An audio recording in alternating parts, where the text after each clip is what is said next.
Hello, everyone, and welcome to the session of ACT 2020. This session is particularly aimed at topics around probability and measure theory. The first talk will be a keynote authored by Tobias Fritz, Tomáš Gonda, Paolo, Perrone, and Eigil Rischel. The talk will be given by Tomáš Gonda, and the topic is distribution functors, second-order stochastic dominance, and the Blackwell-Sherman-Stein Theorem in categorical probability. The way we run it is that people who are interested in asking questions can post them on the chat. I will monitor the chat and select questions if I think it's worthy of actually interrupting the speaker. At the end of the 35 minutes, we will open the floor to questions from the audience. Okay, go for it, Tomáš. Thank you. Let me share the screen here. Okay, so thanks for the introduction, and thank you to the organizers for putting this together. It's an honor for me to be able to talk to you, and I'm looking forward to all the talks and interactions throughout the week. It should be great. Secondly, I would also like to thank my collaborators, Tobias, Paolo, and Eigil, who have been very helpful in their guidance, especially for a newcomer to category theory like me.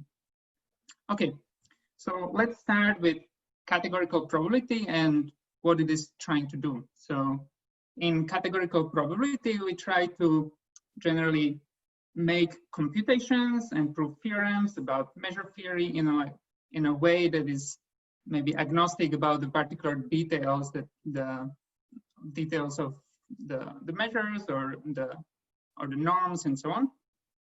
And in particular, we want to be able to do some diagrammatic reasoning about probabilistic concepts and such synthetic proofs that are then applicable to a wide range of contexts. So maybe we can apply these proofs, instantiate them in basic probability theory, in the theory of stochastic processes, or maybe also in other contexts which a priori have no probabilistic interpretation to begin with.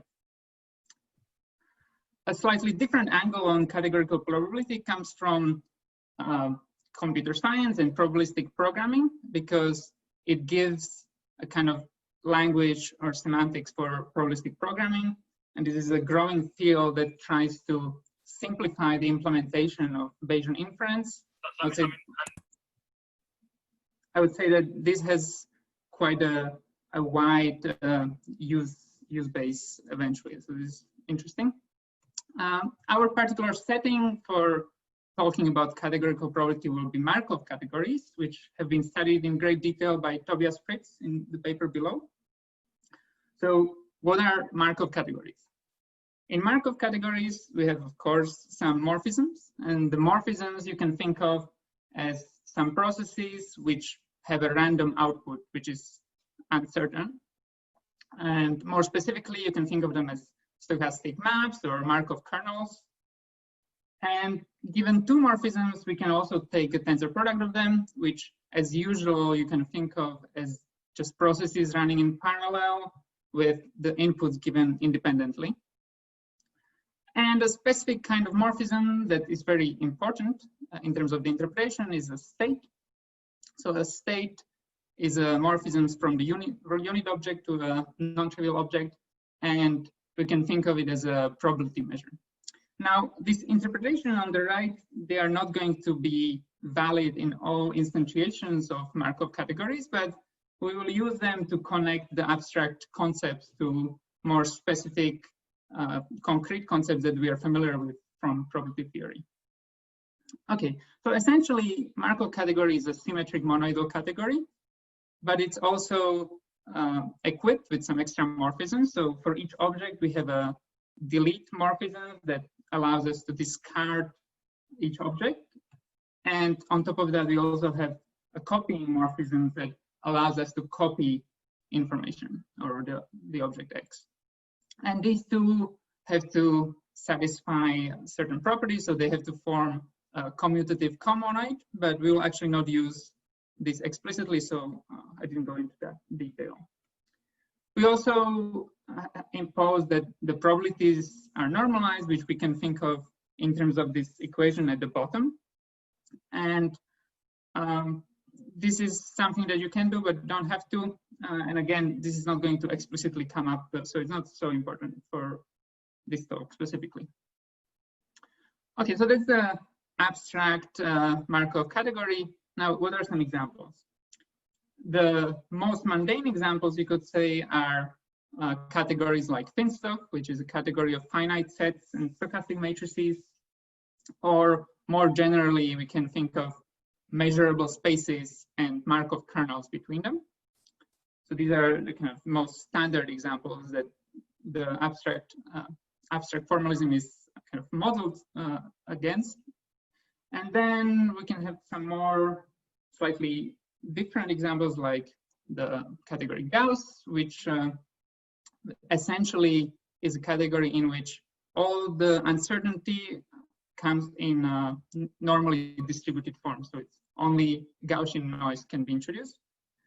But then there are also lots of other examples which maybe you wouldn't think of as probabilistic categories or somehow telling you something about probabilities, and these just happen to satisfy the axioms, and they're useful because they can tell us when our intuitions about what should be true in a Markov category fail. So they're useful for counterexamples, but then also they're useful in terms of generalizing a lot of results from probability theory and instantiating them in different contexts. Okay, now to kind of, when we will be talking about the concepts in abstract, we will try to connect them to the concrete case, and usually we will use the first two for that, so either Finstock or Borel-Stock. But essentially, the most well-behaved one is Borel-Stock. So whenever we think of the results in this talk, we will try to connect them to the category of Borel spaces and Markov kernels. To show you kind of what you can do with this structure, let's introduce this very basic definition, which will come up later as well. So we say that a morphism F is deterministic if there is no uncertainty about the output, given that we know what the input is. So if we apply the morphisms to the same input twice, we will always get the same output. And in string diagrams, we can see this as the following string diagram equation. And when we instantiate it, then in Finstock, these would correspond to just functions. In Borel-Stock, they would be measurable maps. And for example, in the category Gauss, there would be maps which don't have any noise whatsoever. So this matches our expectation for what a deterministic process should be. Okay, so now after the introduction, let's switch the gears a little bit. And so in the next section, I will try to give you an intuition about what the Blackwell-Sherman-Stein Theorem is about, and we will do so on a particular example. So let me note that in this section, I will not be, I will be deliberately a little bit vague, and this is because I want to first get to the intuition, and then later on we will make it more precise.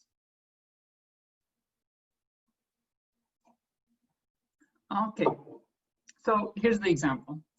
Imagine that there are three hypotheses that you want to distinguish between, you want to learn about which of those is most likely to be true. The first hypothesis, V, is that you have the virus. The second hypothesis, A, is that you've overcome the virus and now you have some antibodies present. And the third hypothesis would be that you actually haven't encountered the virus. So in this simplified scenario, these are the only three possibilities, let's say. Now, how would you go about finding out which one of these is true? Well, you do some testing. So, for example, imagine that there are two possible tests that you can do. One of them is the viral test, which is denoted by capital V, and the other one would be the antibody test, denoted by capital A. And both of these can have two outcomes. They can either come out positive or negative, which is denoted by plus and minus here. So the set of outcomes is X. And we can think of these two tests as some stochastic matrices. So here, these two tables for concreteness, give you some specific probabilities that we could think this is the behavior, the statistical behavior of these two experiments. The specific numbers are not so important. This is just to give you a flavor of what we are talking about. But for example, on the left here, we could say that this 0.9 number represents that if you have the virus when you take the test, then the viral test would give you a positive outcome with 90% probability, and so on. Okay, so these are the behaviors of the experiments that we assume that we already know about. But the question is, we want to decide which one of these two tests is better for learning about the hypothesis. So maybe imagine that they are somehow incompatible tests and you can only take one of them at a time, and you want to decide which one should you take in order to learn the hypothesis, in order to learn the most about the hypothesis. Okay, so how can we formalize this question? There's one way to formalize this question in terms of simulation of experiments. So we would say that the test or the experiment V is better than A if it is sufficient for A. So that means that we can post-process the data of the experiment V and obtain experiment A. Or you could think of this condition as saying that all the information about the hypothesis that A could learn is already contained in the test V. And it turns out with these numbers that I made up that this is the case. So there is a post-processing of the viral test that yields the antibody test. In particular, this means that the antibody test is actually not a good test at all and doesn't test for the antibodies whatsoever. But it's just a toy example. Okay, so that's one way to compare the experiments, but you could think of different ways of how to compare the two experiments. And another idea would be to say that V is better than A if it allows us to distinguish between the different hypotheses better. So in the end, that's what we want to do. We want to distinguish between the different hypotheses. So how to make this more precise? We will think of this idea in the following space P theta, where P theta is going to be the space of all distributions over the hypothesis theta. So theta would be the vertices of this triangle. Those are the delta distributions. And then P theta would be the whole triangle with its inside as well. So the triangle is the space of distributions over theta. Now, let's imagine that we have some prior belief about what the hypothesis is. In this case, it's denoted by M. It looks like a uniform distribution over the different hypotheses. And now, given this prior, and given a particular state of our body, of whether we have the virus or not, or whether we have the antibodies or not, we will update our prior after doing this experiment to a posterior. So the posterior will be a probability distribution after we have done the experiment. And it also depends on the particular state of our body. So for example, if we actually had the virus, then the posterior V hat of V is going to be closer to delta V because we have learned something about whether we had the virus or not. And similarly for the other ones. So these three red dots, those are the three different posteriors that we can update to. So in a sense, we can think of this V hat as a Markov kernel from theta to P theta. For each hypothesis, it gives us a posterior, given that hypothesis, with respect to a particular prior that we have chosen. This is almost arbitrary in this setting. And we can do the same for the different experiment A. So for A, again, we get some three posteriors for each of the hypotheses. Now, if we put them together, we have posteriors for A and posteriors for B.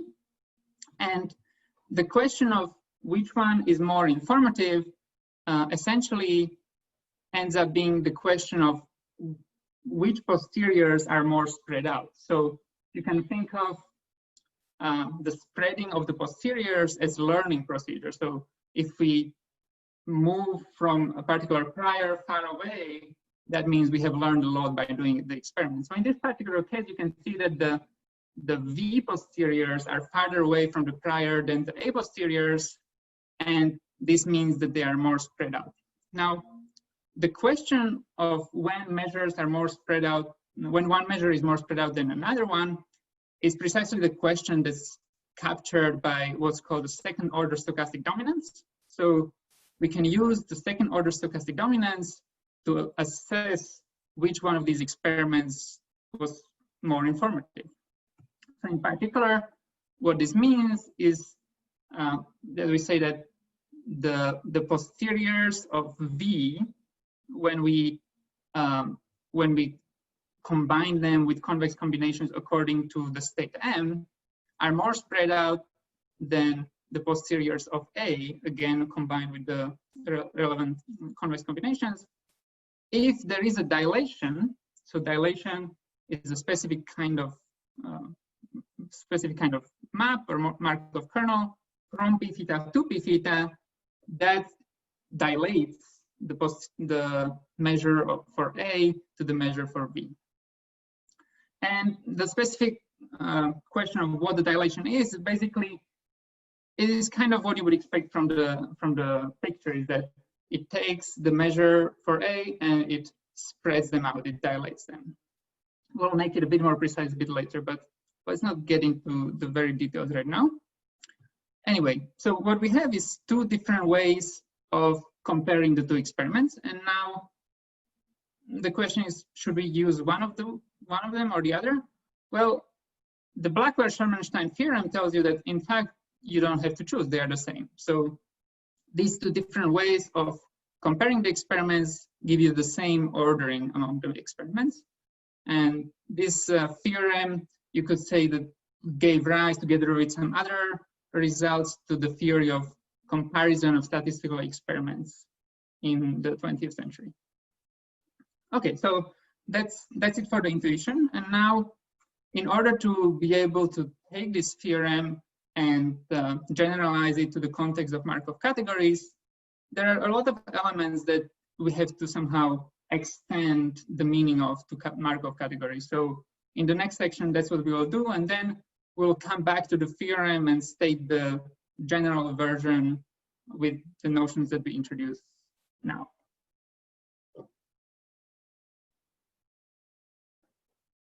Okay, so the first notion that we need is a notion of Bayesian inverse or Bayesian inference. That's in order to be able to update our priors to the posteriors. And the Bayesian inverse in Markov categories has been introduced by Cho and Jacobs recently, and it's given by this string diagram equation. So F dagger is the Bayesian inverse of F if the equation holds. And you can think of this as somehow analog of the Bayes' law for conditional probabilities. And in fact, it is the case that if you instantiate this equation in Finstock, that's what you get. Maybe with our notation, a bit easier way to compare and contrast them would be to write it this way. But this is how we define Bayesian inverses in general in Markov categories, not just for Finstock. Now, you may know that Bayesian inverses are not generally unique. So the Bayesian inverse, you could have many Bayesian inverses for the same morphism and the same prior. In particular, if you have two, F1 dagger and F2 dagger, they will have to satisfy the following two equations. They still have to be Bayesian inversions of F with respect to M. And therefore, they also have to satisfy this equation. Now, what this equation means, when we instantiate it in Finstock, is that these two Bayesian inverses, F1 dagger and F2 dagger, are equal with probability 1 according to the measure Fm. So this is known as almost sure equality or almost everywhere equality. And it just says that whenever these two differ, it has to be so with probability 0 according to that measure.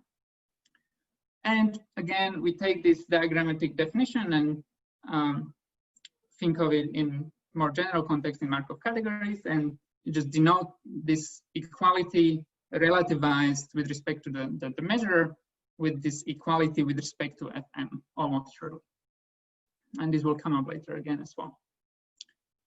Okay, so that's Bayesian inverses and equality almost surely. Now the next concept is this idea of the standard experiment, which I didn't call that way before, but basically the standard experiment is trying to tell us how we update priors to posteriors given a particular hypothesis. So you could think that the standard experiment should be defined as follows. So you take the data in X after doing the experiment, and then you apply the Bayesian inverse to get the posterior, how you would learn about the hypothesis given that you've observed this data. The problem is with this proposed definition on the slide that the codomain of a morphism like so is in theta. So what this means is that this doesn't actually give us the posterior, this just gives us a sample from the posterior. What we want is that the morphism actually gives us the measure which is the posterior. Therefore, we want it to be to have codomain p theta, which would be the space of all measures over theta, so to say. Now, in order to do so, we can't use the Bayesian inverse, but a sort of deterministic analog of the Bayesian inverse. So here, V dagger sharp is going to be a morphism which is like the Bayesian inverse, but it maps an element of X in the particular case of thin stock, for example, to the measure that you would get by applying V dagger to X.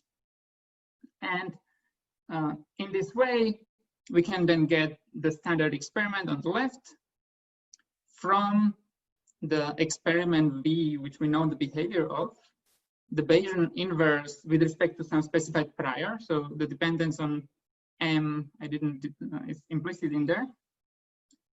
But then we have to take this deterministic analog of the Bayesian inverse.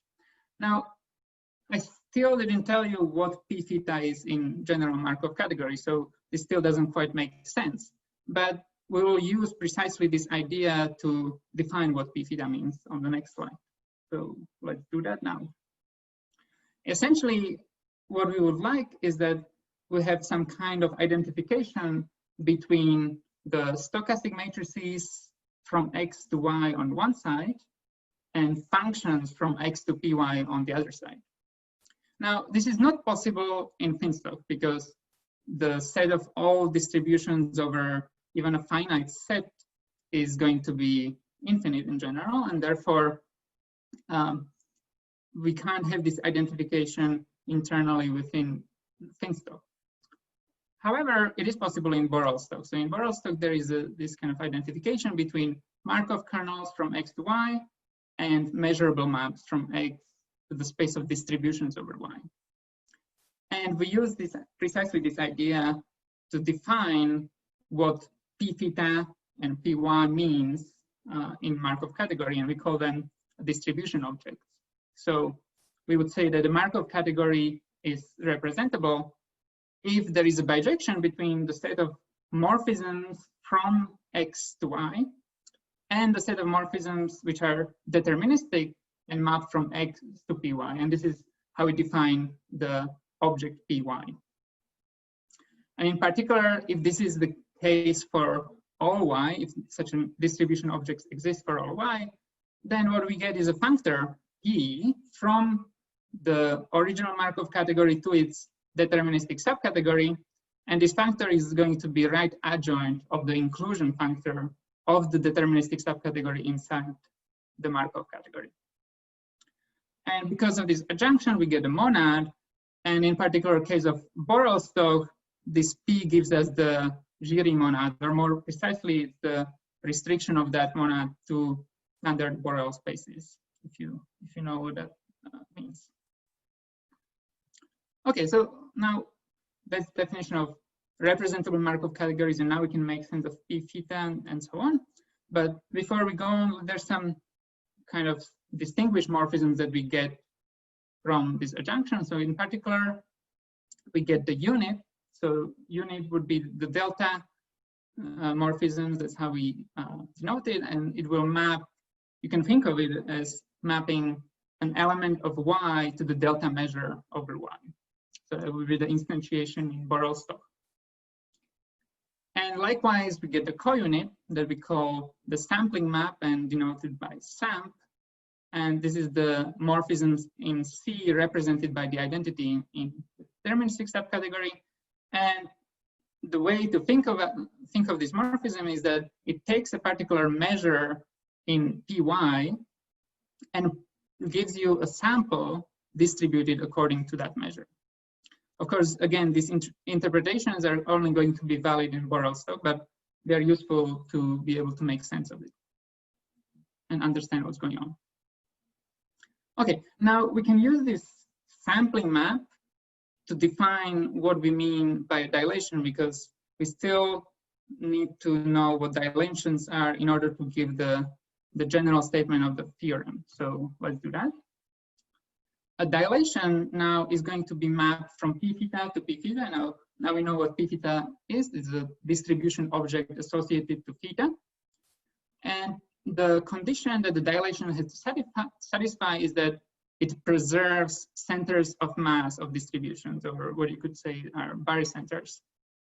And one way to represent this idea is the following commutative diagram, is that if we take a measure and dilate it by t, basically we assign a distribution over distributions to that measure, or measure of measures, then we can use the sampling map to collapse the two levels of distributions, and what we get is essentially the barycenter of that measure of measures. And in order, if t is to preserve their barycenters, this final center of mass has to be identified with the original measure, which, because it was just a point, just a single measure, it has itself as its center of mass. And therefore we get this commutative diagram as the definition of what a dilation means. And if the diagram doesn't actually commute exactly, but only almost surely with respect to some other measure mu, then we would say that is a mu dilation. Okay, so now we have introduced all the necessary ingredients to state the Blackwell-Sherman-Stein theorem. So let's get back to it and give the general version. So here it is. Let's say we have a Markov category, and it is representable. So it has all these distribution objects, and it also has Bayesian inverses.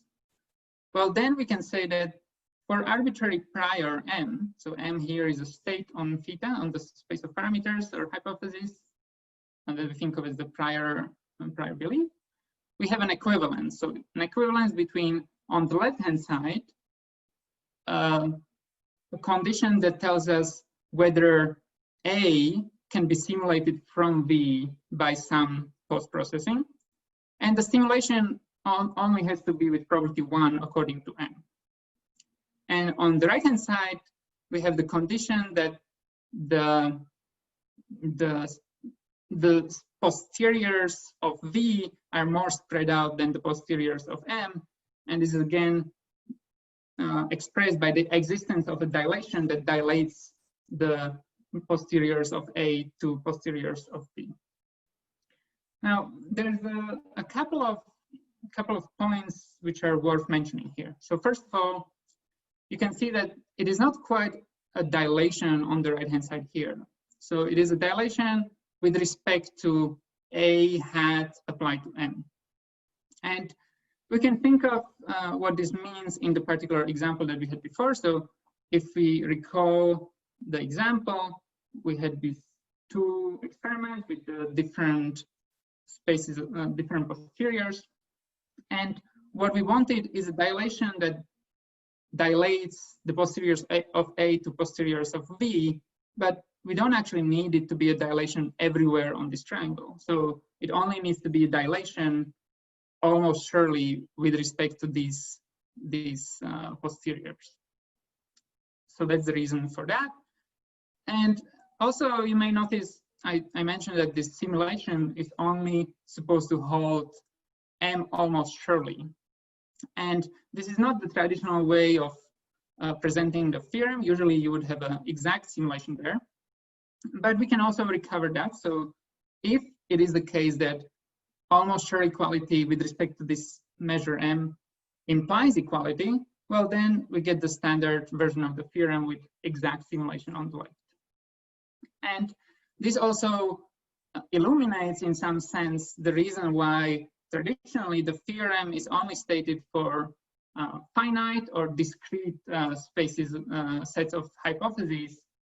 And that's because only, so in Borel-Stoch, only the discrete spaces have such a state M for which almost sure equality implies equality. For continuous parameter sets, there's just no such state at all, but we still have this theorem that's relativized with respect to M that holds even in the continuous case. Okay, so that's our synthetic version of Blackwell-Sherman-Stein theorem, and with that, let me conclude. So in this talk, I try to give some intuition and introduce generalization of Blackwell-Sherman-Stein theorem to Markov categories that also holds for arbitrary parameter sets by virtue of being relativized with respect to a particular measure. We also introduced the notion of distribution objects for Markov categories and what does it mean for a Markov category to be representable. Now, there are some things that I didn't manage to talk about in the span of these 35 minutes, which you can also find in the full article, some of which are already in the draft that can be found on the conference website or on the Zulip forum. So for example, what we also study is the relation between second order stochastic dominance and partial evaluations in Markov categories. We discuss when is it the case that the Markov category is in fact isomorphic to the Kleisli category of its distribution monad on the deterministic subcategory. And we also discuss when is it the case that these distribution functors P are compatible with the almost sure equality that I introduced. And in terms of where this is going forward, at least for me personally, what I feel like is that the traditional Blackwell-Sherman-Stein theorem and related work by Blackwell gave rise to this theory of comparison of statistical experiments. And what I'm hoping for is that this more general Blackwell-Sherman-Stein theorem and possibly some other results that we can generalize in the future can give rise to a theory of comparison of structured experiments in more general Markov categories, or alternatively, I also like to think of this as an abstract resource theory of distinguishability, or think of being able to distinguish between the hypotheses as a resource. Okay, that's all I wanted to tell you. Thank you for listening. Here are some the major references, and I'm happy to take questions. Thanks very much, Thomas. And I guess we're supposed to applaud by using the the clap icon, which I'm desperately looking for. Oh, well, never mind. Anyway, thanks very much. That was a very interesting talk. Before I open it up to questions from the floor, yes, there we go. Hella knows how to clap. I have a question about dilations. So I understood it the following way. You have a distribution, you have a distribution of distributions, and you take kind of a weighted average, right? So I got confused by the types because your dilation map is supposed to take you from the space of distributions to the space of distributions. And this description seems to take you from P squared to P, rather like the multiplication of the monad.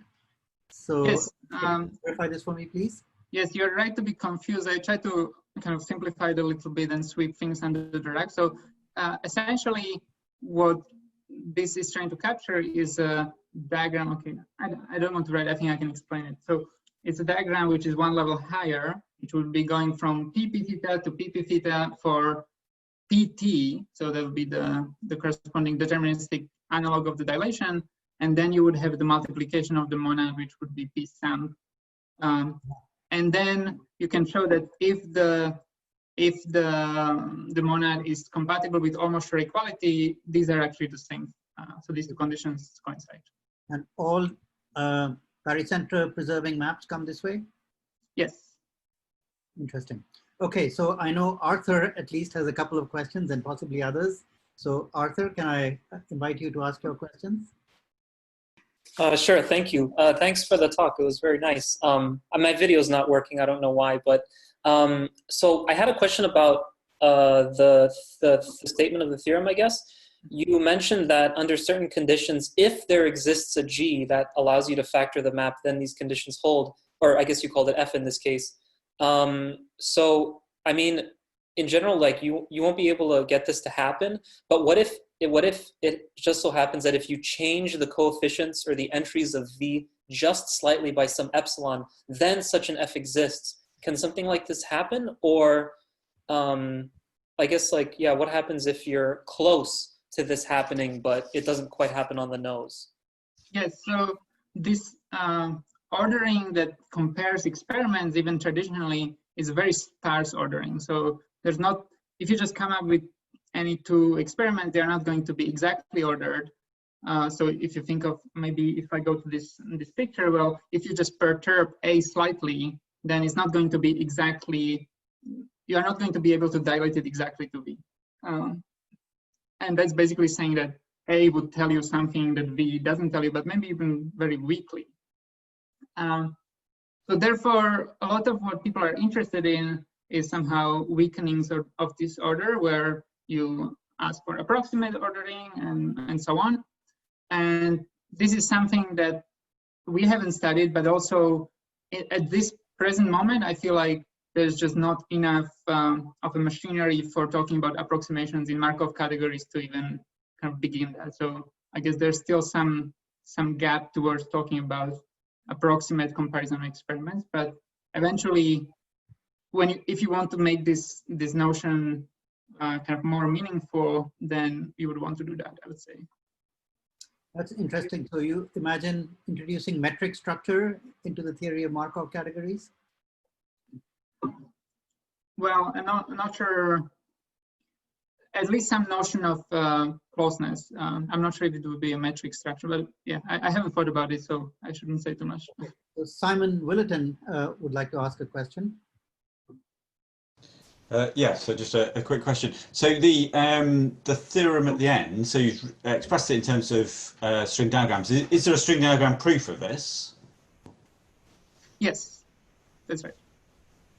Okay, that was. So you can find it in the draft. The whole proof is in diagrams. Yeah. Thank you. And that proof, I noticed that you say the category has Bayesian inverses, but I'm assuming you only really need like the Bayesian inverse for some morphism that you're considering, correct? Yeah, I mean, the way we stated in the paper right now is that we assume to have conditionals, which is, I guess, even stronger than Bayesian inverses. But yeah, you are right. That will be sufficient for this particular case to have some Bayesian inverses, but I don't know what that would mean necessarily.